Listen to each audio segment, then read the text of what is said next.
Management of a supply chain means managing all the different processes and activities that produce value in the hands of the ultimate consumer. नमस्कार, welcome to supply chain युक्ति। Supply chain पर तो बहुत बात कर ली और supply chain management को भी समझा।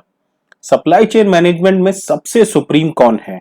ये जो इतना बड़ा प्रोसेस है सप्लाई चेन का, इसका प्राइम फोकस क्या है? जी हाँ, हम बात कर रहे हैं कंज्यूमर की या कस्टमर की।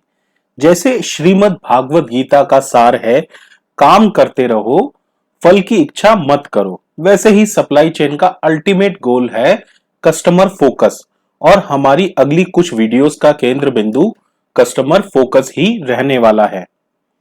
सप्लाई चेन मैनेजमेंट में कस्टमर फोकस क्या है, इस कंसेप्ट को हम अच्छे से समझने की कोशिश करेंगे। कस्टमर फोकस से ही रिलेटेड आज का टॉपिक है कस्टमर सर्विस। कस्टमर सर्विस क्या होता है, इसकी जरूरत क्यों पड़ती है, सप्लाई चेन में इसकी क्या इंपॉर्टेंस है और कैसे कस्टमर सर्विस को इंप्रूव किया जा सकता है। देखो, ये तो हम सब जानते हैं कि customer focus is the prime focus in supply chain management, और सप्लाई चेन में जितने भी प्रोसेसेस या एक्टिविटीज हैं उनको मैनेज करने का उद्देश्य ही यही है कि कस्टमर तक जो भी प्रोडक्ट या सर्विस पहुंच रही है उसके लिए वैल्यूएबल हो। और वैल्यूएबल कैसे होगी? जब वो प्रोडक्ट या सर्विस कस्टमर की रीच में होगा। अच्छे प्रोडक्ट के लिए हम अक्सर बोलते हैं this product is value for money, मतलब जिस प्रोडक्ट या सर्विस के लिए कस्टमर ने पे किया है वो कॉस्ट उसको चुभनी नहीं चाहिए। ऐसा ना हो कि नाम बड़े और दर्शन छोटे, या ऊंची दुकान फीका पकवान। अगर ऐसा है तो भाई जल्द ही परमानेंट ताला लगने वाला है आपके बिजनेस पर। सप्लाई चेन एक ऐसा नेटवर्क है जिसमें बहुत सारी एंटिटीज एक साथ आकर काम करती हैं, जिससे रॉ मटेरियल को एक पार्ट में कन्वर्ट किया जाता है और ऐसे बहुत से पार्ट्स को असेंबल करके एक फाइनल प्रोडक्ट में फॉर्म किया जाता है, और फाइनली वो फाइनल या फिनिश प्रोडक्ट कस्टमर तक पहुंचाया जाता है। सप्लाई चेन को इफेक्टिवली मैनेज किया जाए तो रिजल्ट्स बड़े ही शानदार होते हैं। कस्टमर सर्विस लेवल इंप्रूव होता है, एक्सेस इन्वेंट्री को कंट्रोल किया जा सकता है, और नेटवर्क से एक्सेस कॉस्ट को कट करके फाइनल प्रोडक्ट को कस्टमर के लिए रीचेबल बनाया जा सकता है। कस्टमर सर्विस की बात करें तो इसको थोड़ा ब्रेक करके देखते हैं। Customer and service. सर्विस का अर्थ है सेवा या ड्यूटी, मतलब कस्टमर की सेवा या कस्टमर की ड्यूटी। सप्लाई चेन में हम जो भी करते हैं उसका परम उद्देश्य है ग्राहक की सेवा या ग्राहक की ड्यूटी। कस्टमर को जो भी चाहिए उसको उचित दाम में मिल सके और हमारा भी कुछ प्रॉफिट बन सके, और सिर्फ सही दाम में ही नहीं, कस्टमर को जब उस प्रोडक्ट या सर्विस की नीड है उसके पास उस वक्त तक वो प्रोडक्ट या सर्विस डिलीवर हो सके। तो क्या हम बोल सकते हैं कि customer is the driving force of supply chain management? हाँ, बिल्कुल बोल सकते हैं। भाई कस्टमर ही नहीं होगा तो सप्लाई चेन मैनेजमेंट की भी जरूरत नहीं है। आप अपने पास ही रखो अपना सप्लाई चेन, और अगर कस्टमर ही ड्राइविंग फोर्स है सप्लाई चेन मैनेजमेंट में तो कस्टमर सर्विस के बिना भी सप्लाई चेन मैनेजमेंट अधूरा ही समझो। तो फिर सप्लाई चेन मैनेजमेंट में अगर कस्टमर सर्विस के लिए कोई स्ट्रेटेजी नहीं है तो फिर मत ही करो ये सब। कस्टमर सर्विस के लिए जो भी सर्विस है वो इस लायक तो हो कि वो कस्टमर को सेटिस्फाई कर सके। और सबसे बेस्ट स्ट्रेटेजी क्या है कि जब भी और जहां भी कस्टमर को जरूरत हो वहां और उस ही वक्त पर आपका प्रोडक्ट या सर्विस कस्टमर के लिए उपलब्ध हो। बिल्कुल बेसिक सी कस्टमर सर्विस की ही बात करें तो उसके सिर्फ 3 ही मुख्य सिद्धांत है, only 3 fundamentals. First is availability. Availability का सीधा सा मतलब है हिंदी में उपलब्ध, और ये सबसे बेसिक स्ट्रेटेजी है कस्टमर सर्विस की। कस्टमर के लिए आपका प्रोडक्ट हर वक्त हर जगह उपलब्ध हो, अवेलेबल हो। बिल्कुल सिंपल सी स्ट्रेटेजी है।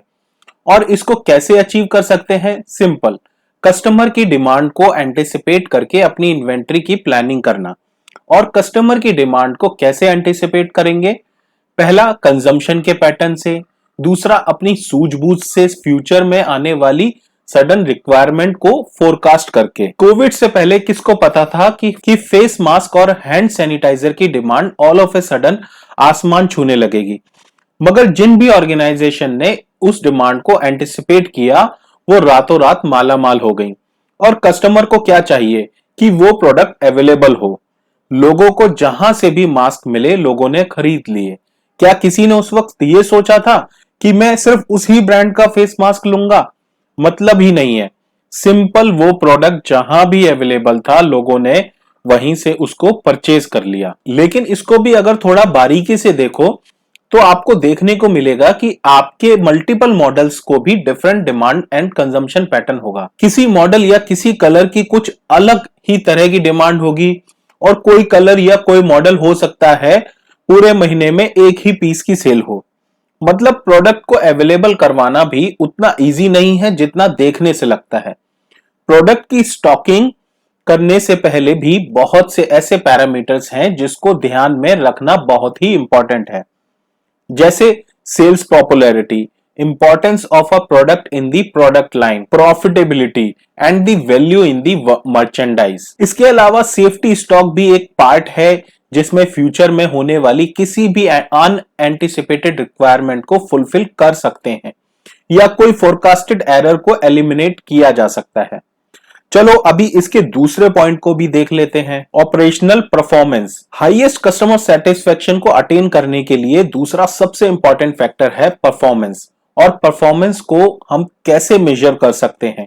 देखो, परफॉर्म तो हर कोई कर ही देता है, मगर गुड परफॉर्मर की सबसे बड़ी क्वालिटी है consistency. A good performer is most of the time very consistent. इसके अलावा एक गुड परफॉर्मर को हम स्पीड से भी मेजर कर सकते हैं। भाई कंसिस्टेंसी ही इंपॉर्टेंट नहीं है, स्पीड भी इंपॉर्टेंट है। ऐसा नहीं है कि ऑर्डर तो हर बार डिलीवरी करेंगे मगर कितने दिन लेंगे इसकी कोई गारंटी नहीं है। तो भाई सेकंड फैक्टर है परफॉर्मेंस को मेजर करने का, वो है स्पीड। फिर तीसरी क्या क्वालिटी होनी चाहिए गुड परफॉर्मर में? वो है फ्लेक्सिबिलिटी। भाई आपका सर्विस प्रोवाइडर कंसिस्टेंट है, स्पीड डिलीवरी भी देता है मगर फ्लेक्सिबल नहीं है। उसके अपने ही रूल्स एंड रेगुलेशन है जो आपको लिबर्टी नहीं देते, नहीं टिक पाएगा। ठीक है, हर किसी की अपनी एक वे ऑफ वर्किंग होती है बट वो बहुत अधिक रिजिड नहीं होना चाहिए। सपोज आप एक केक मैन्युफैक्चरर हो जिसकी क्वालिटी कंसिस्टेंट रही है, डिलीवरी भी बहुत स्पीडी होती है, मगर आपके एक ही रूल है कि 1 kg से कम का केक सर्व नहीं करते और आप इसके लिए बहुत ही रिजिड भी हो। क्या लगता है कि कस्टमर आपकी इस कंडीशन को कितना अडॉप्ट कर पाएंगे? नहीं करेंगे भाई। जिसकी डिमांड ही मिनिमम इतने की है उसके साथ तो कोई प्रॉब्लम नहीं है, मगर हर एक कस्टमर के साथ नहीं चल पाओगे और फिर धीरे धीरे मार्केट में आपकी एक इमेज बनना स्टार्ट हो जाएगी कि भाई वो केक प्रोवाइडर बहुत ही रिजिड है। इसलिए कस्टमर को कुछ भी बोलने से पहले एक बार ये जरूर सोच लो कि ये पॉसिबल है। अगर पॉसिबल है तो कोई बुराई नहीं है। कस्टमर की रिक्वायरमेंट के हिसाब से फ्लेक्सिबल हो जाने में कोई बुराई नहीं है। अब एक आखिरी और सबसे इंपॉर्टेंट फैक्टर जो आपकी परफॉर्मेंस को सबसे अलग बनाता है, प्रिवेंटिंग मैल फंक्शन। देखो, ऐसा नहीं है कि आपसे कभी गलती नहीं होगी या फिर आपका सिस्टम हमेशा ही स्मूथली रन करता रहेगा। कभी ना कभी आपके फंक्शन या प्रोसेस में कोई ऐसी प्रॉब्लम जरूर आएगी जो आपकी कंप्लीट परफॉर्मेंस को र्यून कर देगी। मगर सबसे इंपॉर्टेंट क्या है कि आप इस मैल फंक्शन की रिकवरी कितनी जल्दी कर पाने में सक्षम हो और आज के इस इंफॉर्मेशन वॉर जोन में आप अपनी बात कितनी सहजता से रख सकते हो। गलतियां जरूर होती हैं मगर गलती को सुधारना और कस्टमर तक इसकी इंफॉर्मेशन सही तरीके से जो पहुंचा पाएगा वो ही एक बेस्ट परफॉर्मर होगा। तो हमने क्या समझा कि कस्टमर सर्विस के लिए एक गुड परफॉर्मेंस का होना बहुत ही इंपॉर्टेंट है और उसके लिए सबसे जरूरी है consistency, speed, flexibility and ability to recover from any malfunction. Third point है reliability. Third and one of the most important point of this topic. आपके पास अवेलेबिलिटी हो सकती है, आप एक अच्छे परफॉर्मर हो सकते हो, मगर सबसे जरूरी है कि आप कितने भरोसेमंद हो, आप पर कितना भरोसा किया जा सकता है। भरोसा या बिलीव या एक ऐसा वर्ड जिस पर हम सब काम करते हैं। कानूनी कार्रवाई एक अलग बात है मगर सबसे पहले तो भरोसा ही है। पूरा महीना हम एक ऑफिस में जाकर काम क्यों करते हैं? सिर्फ यही भरोसा होता है कि मंथ एंड पर हमारी सैलरी हमारे हाथ में टाइम पर दे दी जाएगी। एक बिजनेसमैन करोड़ों रुपए का सेटअप बस भरोसे के नाम पर ही लगा देता है। सिमिलरली कस्टमर भी यही भरोसा रखता है कि जब भी उसको जरूरत होगी उसका वेंडर उसके लिए अवेलेबल होगा, और यही भरोसा मार्केट में बने रहने के लिए उसको इंस्पायर करता है। रिलायबिलिटी एक इतना इंपॉर्टेंट फैक्टर है जिसकी वजह से सब शांत है। आपको भरोसा है ना कि अगर घर में राशन खत्म हो जाएगा तो मार्केट से जाकर आप परचेज कर लोगे। सोचो अगर यही भरोसा आपको ना रहे, तब ऐसी परिस्थिति में मार्केट में सप्लाई ही नहीं रहेगी। कोविड के टाइम पर याद है ना, लोगों ने अपने घर में 6 महीने का राशन भर लिया था। लोग पैनिक कर गए थे, उनको लगा जैसे दुनिया अब खत्म ही हो जाएगी, और ऐसे में जिसके पास सबसे ज्यादा राशन होगा वो उतनी देर तक सरवाइव कर पाएगा। आप देख रहे हो ना कि ये कितना इंपॉर्टेंट फैक्टर है बोथ हैंड्स के लिए, कस्टमर के लिए भी और वेंडर के लिए भी। आज के इस वीडियो में हमने सीखा कि कस्टमर सर्विस के लिए अवेलेबिलिटी, परफॉर्मेंस और रिलायबिलिटी का होना कितना इंपॉर्टेंट है। सप्लाई चेन मैनेजमेंट में कस्टमर ही ड्राइविंग फोर्स है। ऐसे में कस्टमर सर्विस की इंपॉर्टेंस अपने आप में एक बहुत अहम विषय है, जिसके बिना ये प्रोसेस इनकम्प्लीट और कमजोर सा दिखाई पड़ता है। इस टॉपिक के बारे में सीखना आपके लिए क्यों इंपॉर्टेंट है ये भी आप समझ गए होंगे। तो चलिए अब अपने को विश्राम देते हैं। आपको क्या अच्छा लगा, क्या अच्छा नहीं लगा, आप अपना फीडबैक देंगे तो हमको पता चलेगा। मिलेंगे फिर एक न्यू टॉपिक के साथ, तब तक धन्यवाद, शुक्रिया।